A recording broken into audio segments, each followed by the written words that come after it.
Yes, look, this is a great strategy. If you can actually get, let's say, I don't know, Subway to give you the franchise and say, yes, we like this location. So you put the property under contract, you contact Subway, other companies, and they tell you, yes, we approve this location, it'll be good.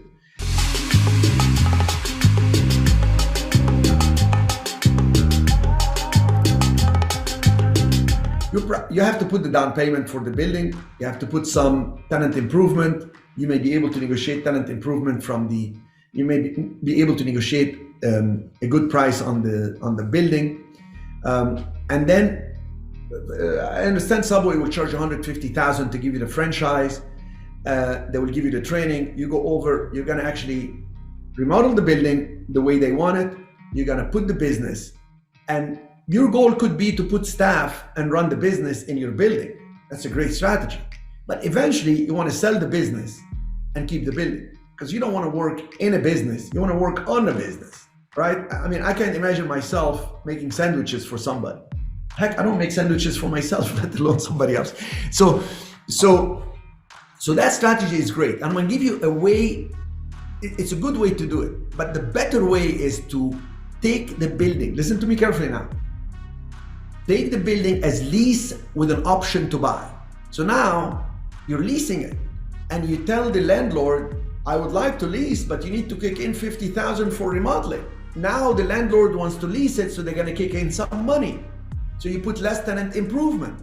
Now you have more money to go get the franchise. You put the franchise, and now the building is producing income based on the franchise. Then you can go and try to get the building as an SBA loan, Small Business Administration. You get longer term, lower interest, better deal.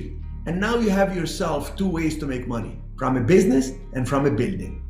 And your retirement is gonna be the building, not the actual sandwich place or ice cream place or acupuncture place or dentist place.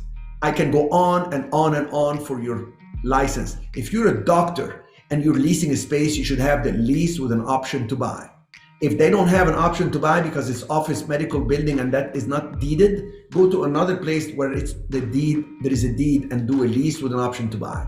Because at the end of the day, your practice is based on the service that you provide and the longevity of how long you stay. But the building, the longer you stay, the more expensive it becomes, especially if there is a thriving community there. And where is the US going with in-migration and growth?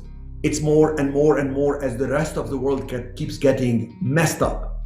And if we have so many homelesses, if we have so many people seeking asylum, just imagine as these people come in and start getting jobs, because we can even get people to flip burgers or do anything anymore. All these people will have jobs. US will continue to grow. We only have 300 million here. This country can take so many more people and absorb them into the community, like so many of us in this on this call came in as immigrants and made it happen. So I think it's great that you want to put a business in a building and own them both. And if you do it once, you can do it again. I give you the formula of 5 locations, and after 5 locations, sell all the businesses together, keep all the buildings, and you're done. Can you do it in 5 years?